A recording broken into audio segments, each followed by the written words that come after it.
And here we go.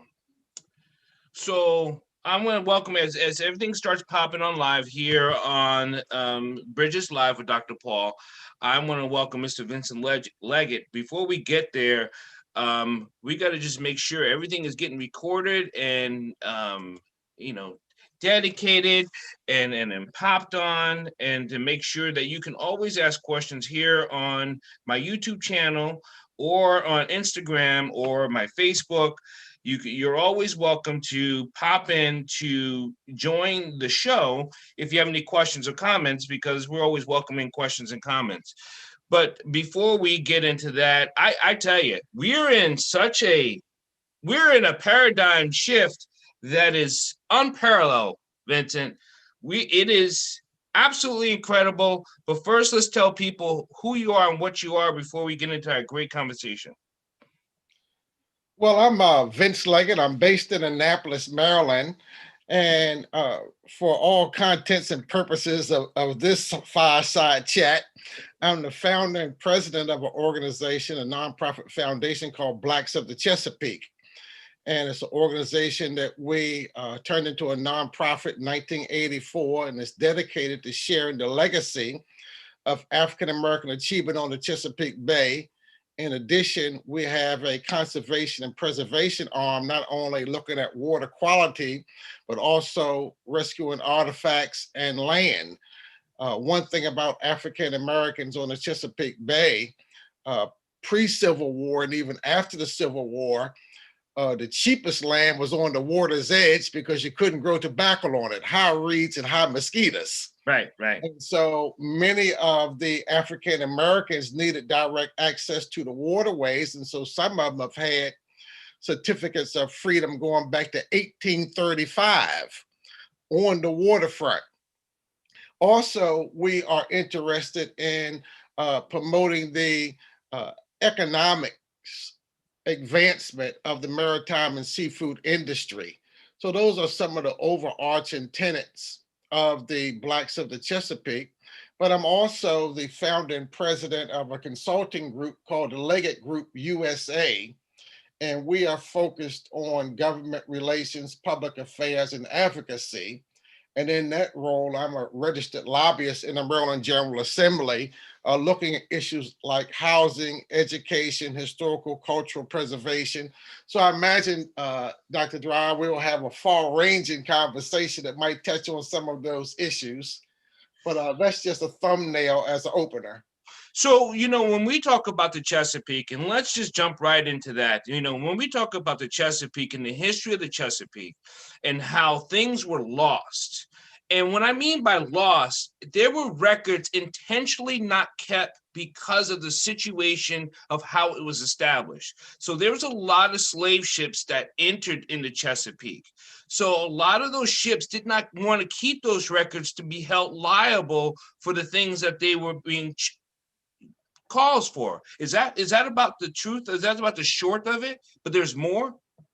I think you hit on a sweet spot there, Doc, because even as we look at Jamestown, Virginia, 1619, right? But and I know, people of color were sailing the seven seas since the 13th century, 14th century, 16th century. Right.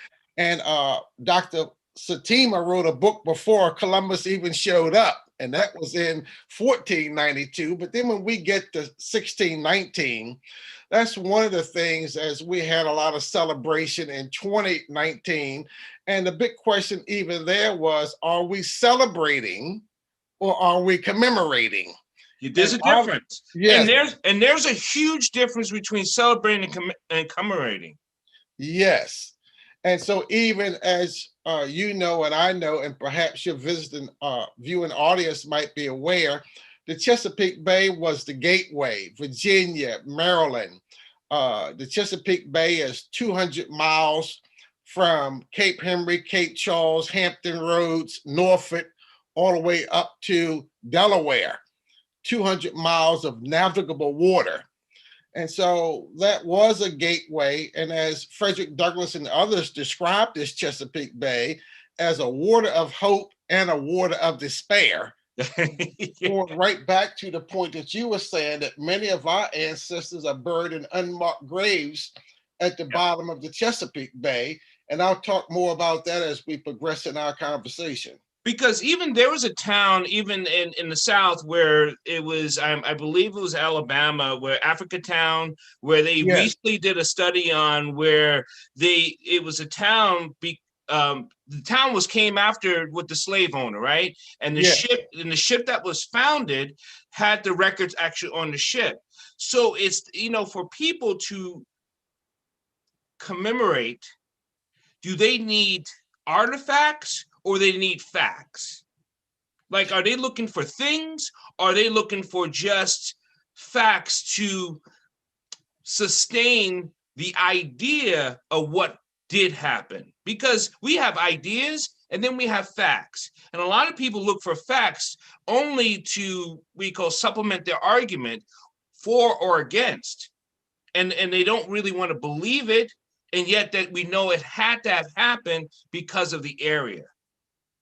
Well, again, what you say at Africa Town is a great example because after an illegal shipment of slaves came into that area, they moved the vessel further upriver, burned it, and sunk it. Right. So the authorities would not know that they were trafficking contraband, Mm-hmm. and the contraband were human people. And so over the years, couple hundred years, it has sunk down in the mud. The mud worms were eating it up. But just to be able to find a style of construction, tongue and groove or planking, or just how it was constructed, and anything else, and just with today's science, with DNA and today's science, they've been able to discover so much more. But what happens, Doc, is many times the results of what's found is in a juried professional paper with one PhD talking to another PhD at a members only conference. Right. And so part of it is rescuing artifacts, but then the other part is where does the information go? And who keeps it? Who's the keeper of the record? There it Who is. is exposed to the record? And it goes back to your initial hypotheses. Is it used for or again? So yes. When I suspect, and this is nothing new, when we talk about developing the truth. Yes. And the truth has a lot to do with factual acts, right? And when it comes to Black heritage, because so many Blacks, as an educator, you're also an educator. You worked in the public schools. And as an educator, if a person cannot write or read, how do you know they're alive? And that's kind of like one of those things that his history it's been against us, because a lot of Blacks could not write or read because it was deemed against the law. Now that's a fact that has been written down. So how are Black history supposed to be passed on down if it cannot be written? It has to be mouth to ear.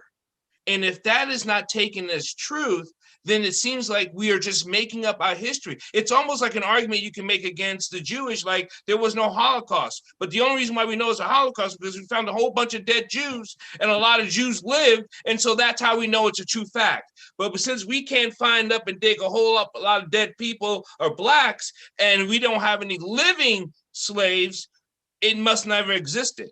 That's an argument. Well, I guess that's the whole basis of Schindler's List. There you go. Somebody found a list. Someone found the list.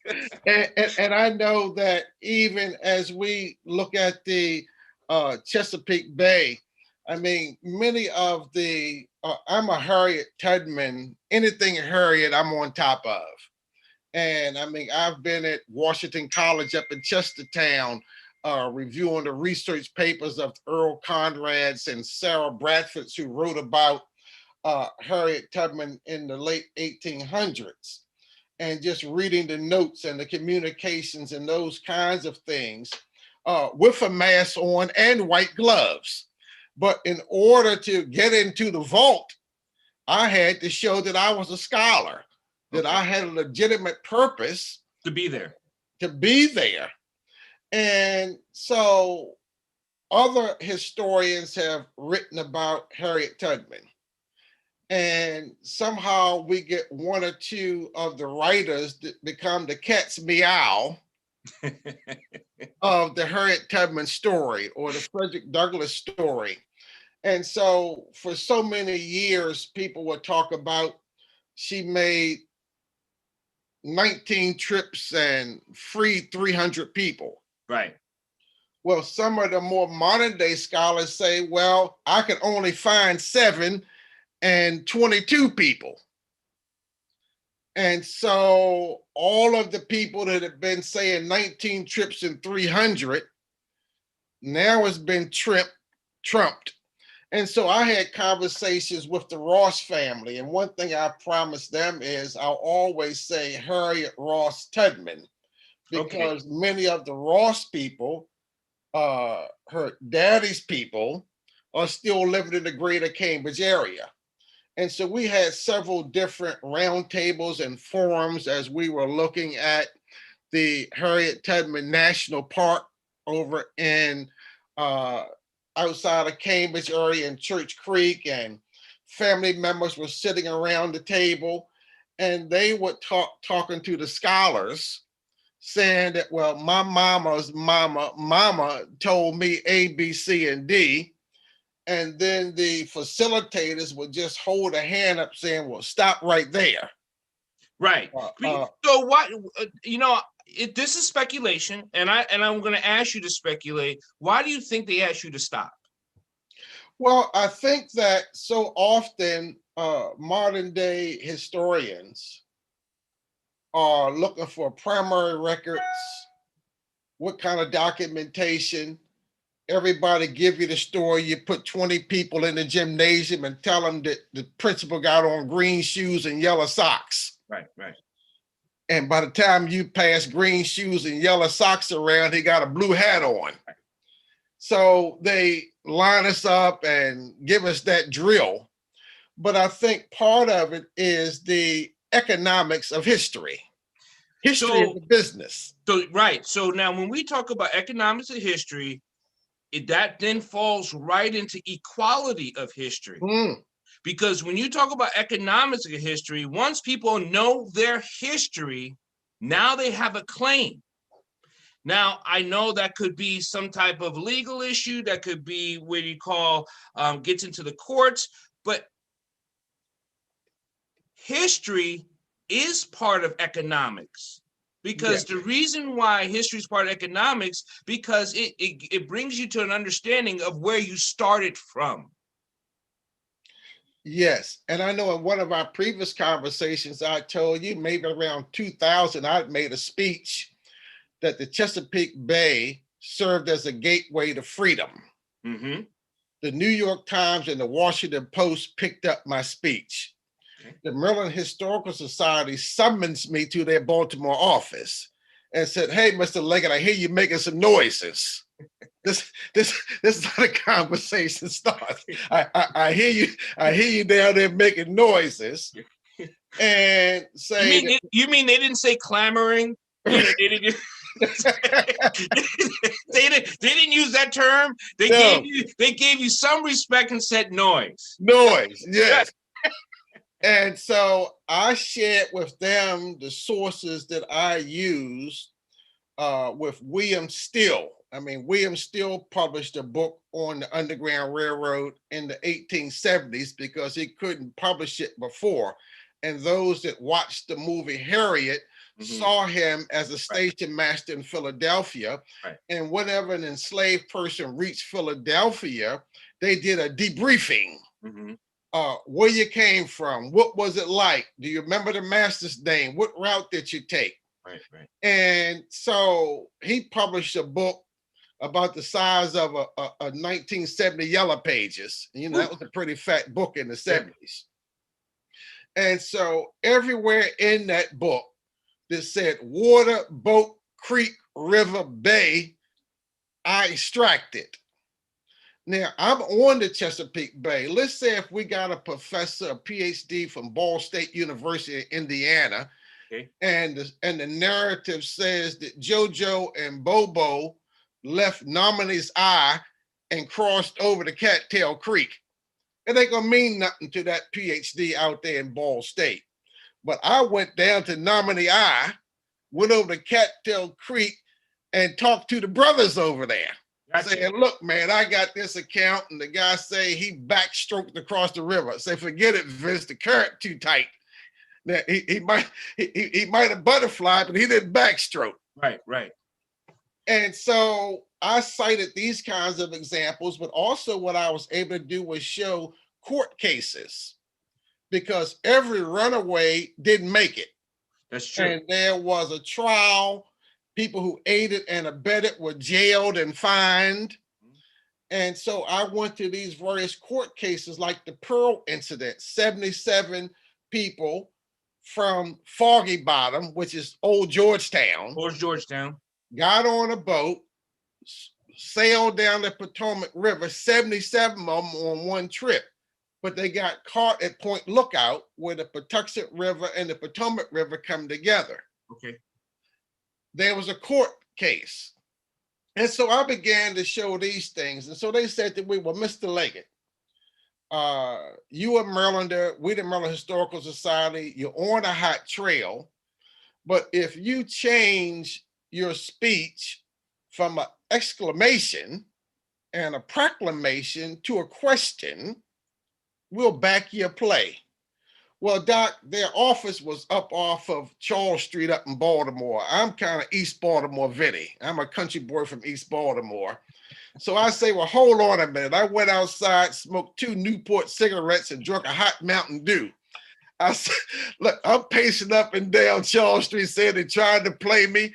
I know I'm on the mother lode. I'm on a hot trail. The beagles is barking, and they're trying to pull me off of the trail. Yeah. So I decided to go back in.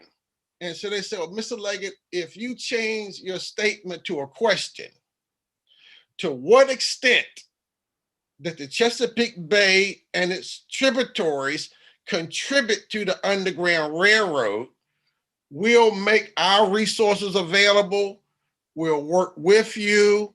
We'll back your play, because we would like to be a part of this breaking news. Okay, let's slow down this a little bit. If you had a question, and this is, if anyone had a question about what did the Bay have anything to do with slavery or the freedom of, what river are you talking about? Could they have come through if it wasn't this? Like, what other river that's in this inlet? Is there another river that would travel that far besides the Chesapeake Bay? Because it goes far from Virginia, from the Virginia. 200 miles due north. Right. So what other waterway would have been taken? Well, I think part of what they were going on is blacks can't swim, blacks can't sail, but they've been swimming and sailing on the Chesapeake Bay in the fisheries, in the oyster business. Even President George Washington, who had a big farm over on the Potomac River and had the slaves harvesting herring, salted herring, because that was protein for his slaves. Yeah. And when some of them ran off, he started pulling his hair out, saying, well, what are we going to do? And so I think a lot of it is so many preconceived notions. And then even when I showed them court records, even when I pointed to William Steele's documentation that many scholars have accepted because it's a written record. Well, I recently had given a similar talk to a bunch of scholars, and this very bright sister, PhD, when they started beating down on the fact that we as people of color were banned from reading, banned from writing, but now you're pressing me to show you a written record. Right. So that's kind of tough. She said, time out. Watch this, Doc. She said time out. She said even George Washington's letters were edited because they knew that they were always will be under investigation. Okay. Yeah.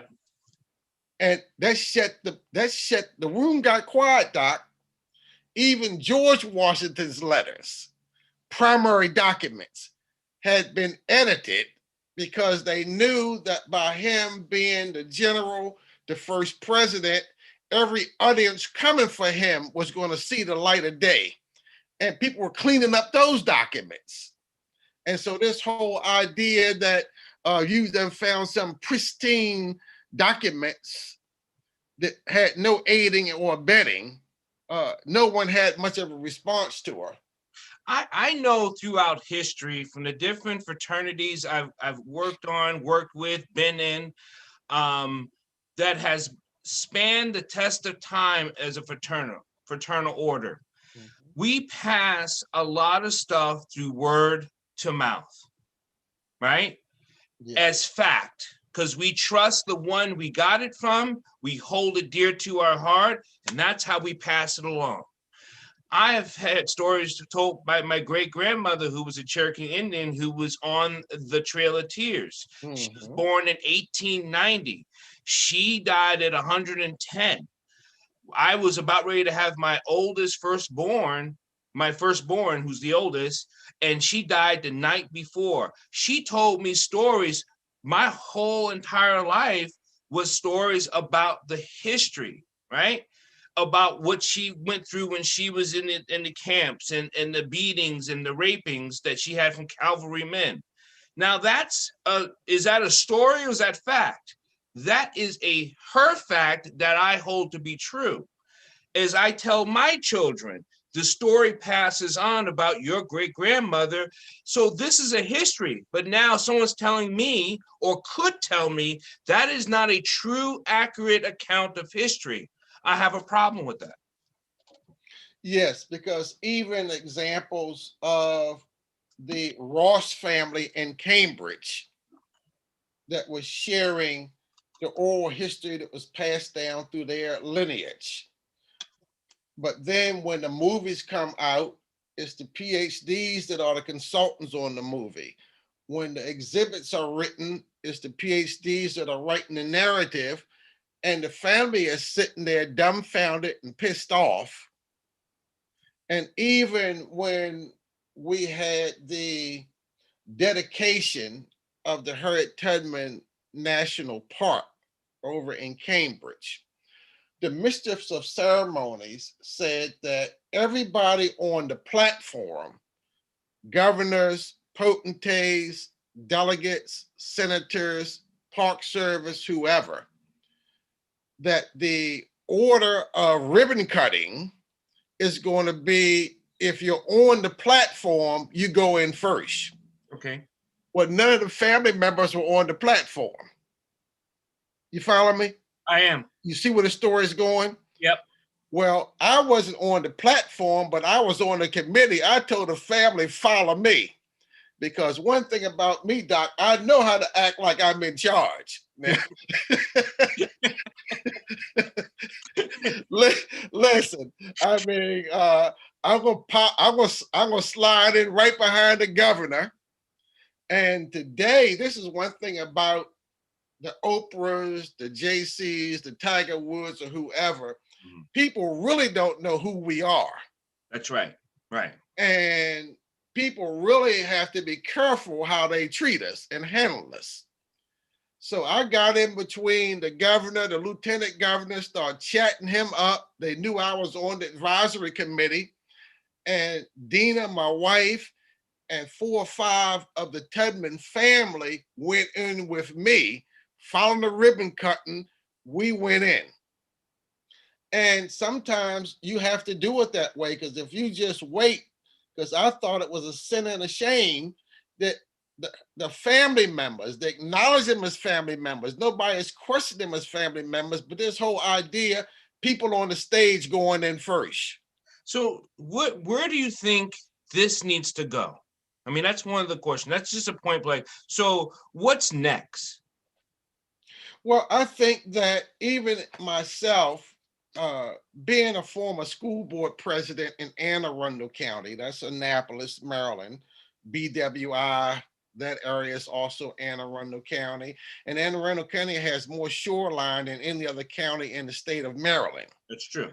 So, as a school board member, rather than me complain about what the system had or didn't have, I began to write books and publish research papers and develop curriculum guides and then carry them through the various social studies and science review committees to get them approved as supplemental materials of instruction. And so I think that that's the next frontier, that we have to write, we have to publish, we have to do the research, and our stuff has to look like their stuff. You know what? And I'm glad you brought that up. I believe when we reaccount or develop or understand our history, not just a history, their history, them history, our history as human beings in this area. It is collectively interwoven. It is non-separated.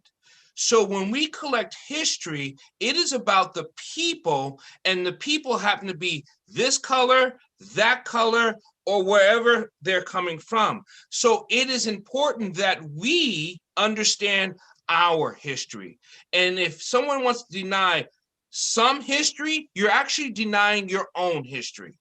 And I don't think that's useful as a people. I think this is why we are so separated on these steps, on the Capitol steps now, because I don't think we understand how our history is interwoven, white, black, Native American, or otherwise. We are interwoven in this these United States, this nation. And we as blacks have lost a lot of pieces. But I think the other American, like white America, has lost pieces too, because we're part of those pieces. And I think them denying us makes them agitated. I think it's a deep-setting trauma even on their side. It causes trauma on the black side, but I think their deep-seated trauma is their avoidance of history as a whole. Well, I know I've had a couple of different instances where people I've collaborated with, and my focus is in the jingle, Blacks of the Chesapeake. I ain't hiding from it. Right. And people I've collaborated with come before me or after me on the stage and talk about it's American history. Right. It's all of our history. Right. And some days I'm feeling that more than others, primarily because I know that as far as documentation and the purveying of white history, so much of it started on third base. Yes. My history is still on the parking lot.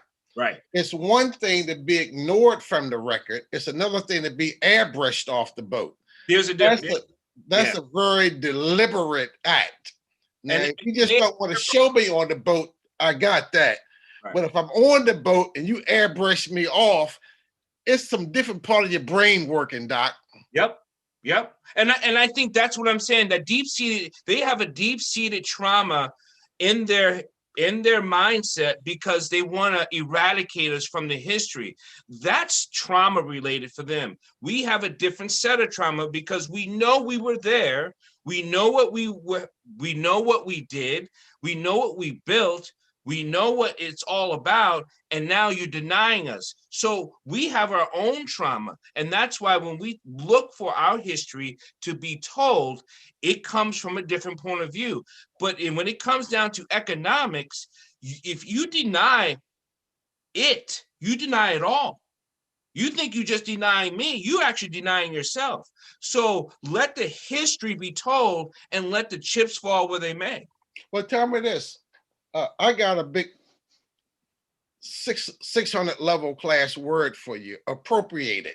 Yes. That there have been several situations in my travels where the word and the concept of appropriation has been thrown on the table. Let me give you one or two, and maybe you can help me connect these dots. I was watching a Western, I love my Westerns. and the soldiers came in town and said, we're going to appropriate these horses, and the federal government will send you a bill. Right. So in that context, appropriated means I'm taking them, but I'm telling you I'm taking them. And the federal government has authorized me to take what I need as I go through the bush. Mm-hmm. Then I had another case that in Annapolis, us had put up a statue of Alex Haley. Beautiful statue, probably one of the most visited African-American sites on the Chesapeake Bay. Well, one of Mr. Haley's sons came to town, and after we had raised and spent $750,000, said that y'all are appropriating my family's history. Again, watch the word appropriated. So after a lot of tap dancing lawyers, that particular monument became the Alex Haley group, statue group. Kunta Kinte Alex Haley statue group, because they weren't allowing us to say it was an Alex Haley statue, because quote unquote, us had appropriated his family's history. And so that word appropriated had some legal jingle to it that caused people to move a couple of commas around so everybody could live. The Haley gentleman ended up opening up a storefront in Annapolis to take advantage of the statue group that was created, and so forth. One last point, and then you can help me collect the dots. Another fiber artist out of Maryland Institute, a Dr. Joan Gaither, worked with me as a historical specialist to do a Black Waterman of the Chesapeake documentary story quilt. And on this quilt, we had several public quilting sessions. I was providing a lot of the information. And so we were at one quilting session on the Eastern Shore. One of the pretty boy captains, Black captain, loved to wear 5 rings and 6 gold chains. So Dr. Gaither said, well, I would like to appropriate one of your gold chains so I could sew this into the quilt to provide a level of authenticity. And the gentleman was elated, gave her the quilt, and she stitched it in by his name. So these are 3 situations of appropriated. I need some horses. The federal boss will send you a bill. Mr. Haley saying, y'all done hijacked or appropriated my history. We're gonna have to work this out. And then Dr. Gates told the Waterman, I'm going to appropriate your gold chain so that could be part of your picture on the quilt. So help me a little bit out with the whole concept of the word appropriated. Federal boss will send you a bill. Mr. Haley said, y'all done hijacked or appropriated my history. We're going to have to work this out. Well, I tell you. And then Dr. Gates told the Waterman, I'm going to appropriate your gold chain. One of the so things. That can be part of your picture on the quilt. One of the things. Help me a little bit out with the whole concept of the word appropriated. I got. Boston will send you a bill. I got 2 things going on here. I have to like.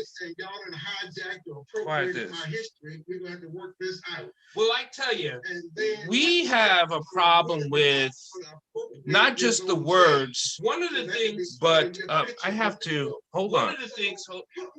There is. I got an echo going on here. I got 2 things going on here. I have to like. Let's see. Let me calm this echo down. Well, I tell you, we have a problem with not just the words. One of the things, but hold on here.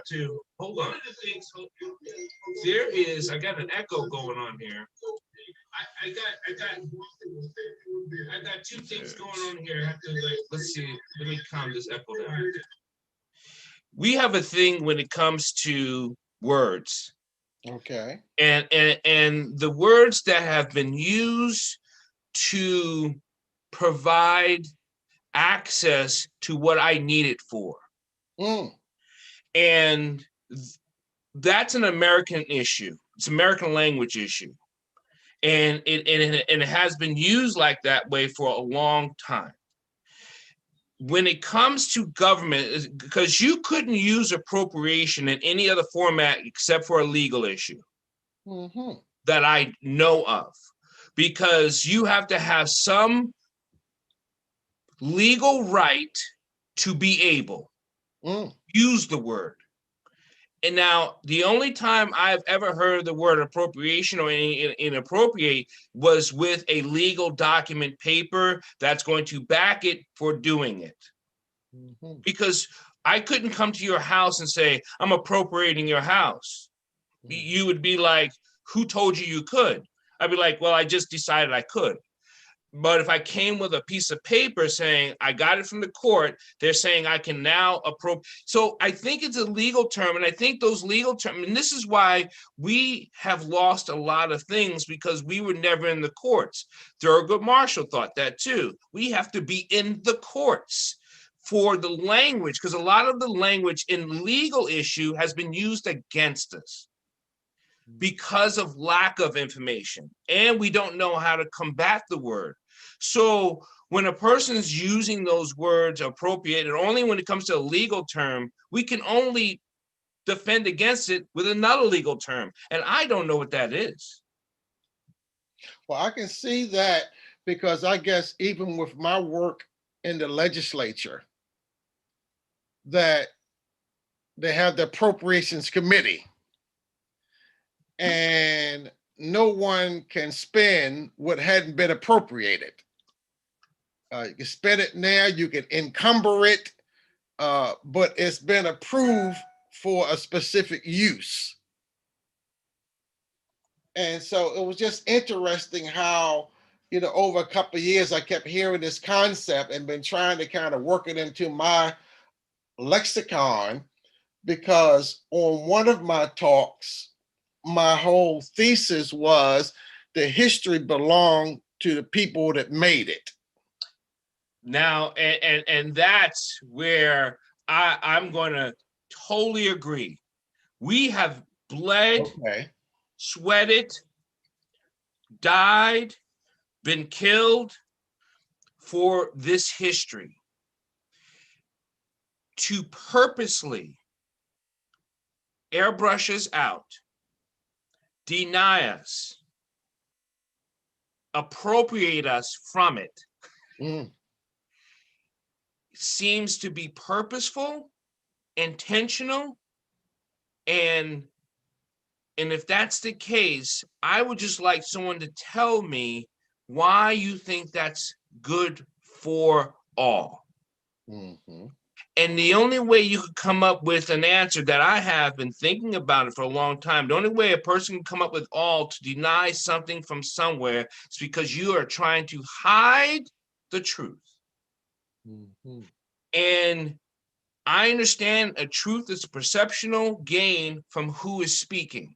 I get that. But when we talk about the collective truth, that's when I go back to our history. You are hurting everyone involved. I want to say thank you for Mr. Vincent Leggett. But there's so much more to talk about this with, and so much more to do. We're not recounting it. We're digging it up. And I think that's different. We're not making it up. We're bringing it to light. And once you bring something to light, it needs to be preserved. And that only takes effort and money. And that's the fact. That takes effort and money. And we're going to get it. Yes. Anything you want to say before we take off here, sir? No, but I just appreciate this forum and platform that you provide for us to let the viewing audience and the world know what's going on with this particular initiative, documenting and sharing the legacy and developing products, because for me, in conclusion, Doc, is that the teachers can't teach what they don't know. Mm-hmm. And we can sit around and talk about what's happening in our schools, or why Black history is not taught, or why local history is not taught. But we, as keepers of the record, we have a responsibility. We can sit by and throw bricks in the wind and ride off, or we can step inside and begin to produce the documents and the documentation and train the trainer That's and right. be a resource person for those, because I think that there is a willingness, but we have a responsibility to give them the tools to teach the courses. And we'll continue to do this because there's more work to do. We got some more documents to find. We got some more things to write up on. And we're going to get this done, because I think we can't shame people who are not shameful in what they're doing to hide the history, but we definitely can make it and put it in a face and say, this is just what it is. So Yes. there it is. God bless you, brother. I will talk to you later tomorrow. And All right. we got more stuff to